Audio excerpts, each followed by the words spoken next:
नमस्कार, अखंड Aryavart YouTube channel पर मैं आप सबका स्वागत करता हूं। जो इस परिवार के सदस्य नहीं है, कृपया इस चैनल को शेयर सब्सक्राइब अवश्य कीजिए और हमारी पहली वीडियो जरूर देखें, जिसमें हमने ये बताया कि मुसलमान इस देश में किस तरह कैंसर की भांति पनप रहा है और इस देश को कैसे अजगर की तरह निगलने के लिए तैयार है। और आज की वीडियो में हम ये इस बात पर चर्चा करेंगे कि जो नया कानून आया है किसानों को लेकर वो कैसा है और किसानों के लिए क्या प्रावधान देता है।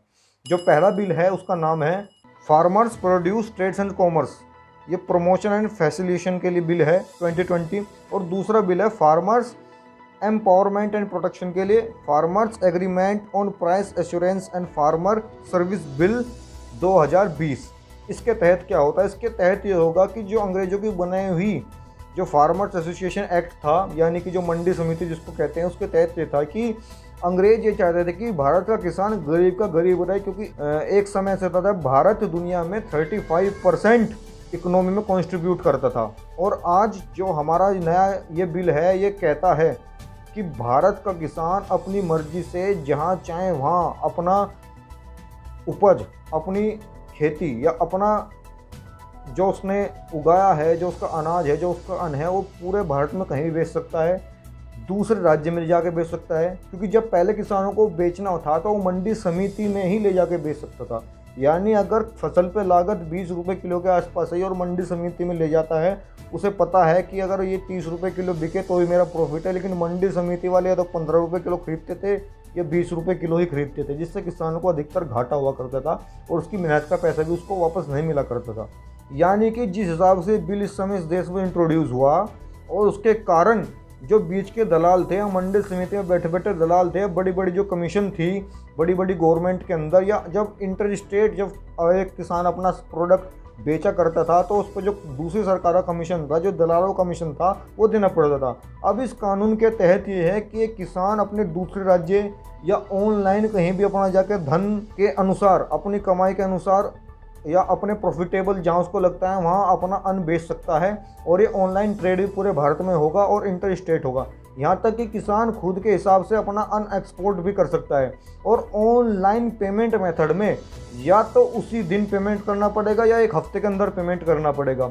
और यदि इसमें कोई इलीगल एक्टिविटी ऑनलाइन प्लेटफॉर्म में किसी भी दलाल के या किसी भी मालिक या किसी भी व्यक्ति जो उस चीज़ को खरीदना चाहता है या इलीगल ट्रेड प्रैक्टिसेस दिखी, तो या तो 50,000 से लेकर 10 लाख तक का जुर्माना लग सकता है या प्रतिदिन 10,000 तक का भी जुर्माना हो सकता है। तो इसके अनुसार किसान अब पूरे भारत में अपना अन्न कहीं बेच सकता है, खुशी खुशी बेच सकता है।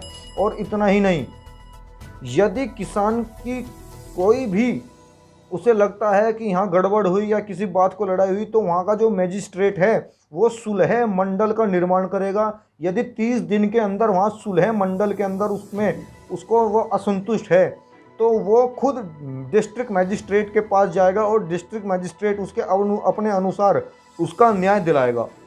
तो यानी कि जो नया कानून इस देश में आया है, 2 कानून बन के, ये किसानों के लिए बहुत ही फायदेमंद है। लेकिन भारत में जगह जगह क्यों नारेबाजी हो रही है, क्यों उसके खिलाफ प्रोटेस्ट हो रहा है?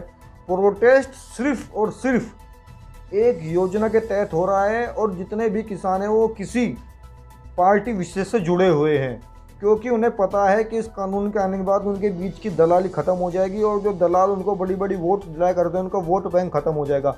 इसलिए बहुत हद तक जो इसके पीछे की बैकग्राउंड की बात बताई जा रही है वो यही है। और यहाँ तक कि जो फार्मिंग के बड़े बड़े इकोनॉमिस्ट है, जो एग्रीकल्चर के बड़े बड़े इकोनॉमिस्ट है, वो इस कानून को बहुत सही ठहरा रहे हैं। और वो कह रहे हैं कि यदि जो धान 16 रुपये किलो खरीदा जाया करता था और जिसको थोक वाला 26 रुपये किलो खरीदता था और जो रिटेल पे 120 रुपये किलो बिका करता था, अब किसान अपनी मर्जी से उसको कितने दाम पर भी बेच सकता है या खुद भी बेच सकता है। तो यानी कि ये चारों ओर से प्रॉफिटेबल किसान के लिए है और किसान के हित में है। इसमें कोई भी यदि ये बुरा होता तो शायद ही लोकसभा में पास होता और शायद ही गवर्नमेंट इसको किसी वेलफेयर के लिए लाती। लेकिन इस गवर्नमेंट की बड़ी सोची समझी नीति आने वाले समय में किसान को बहुत ही ज़्यादा प्रॉफिट देने वाली है। और मैं खुद किसान परिवार से जुड़ा हूँ, मैं जान सकता हूँ कि ये काफ़ी प्रॉफिटेबल है।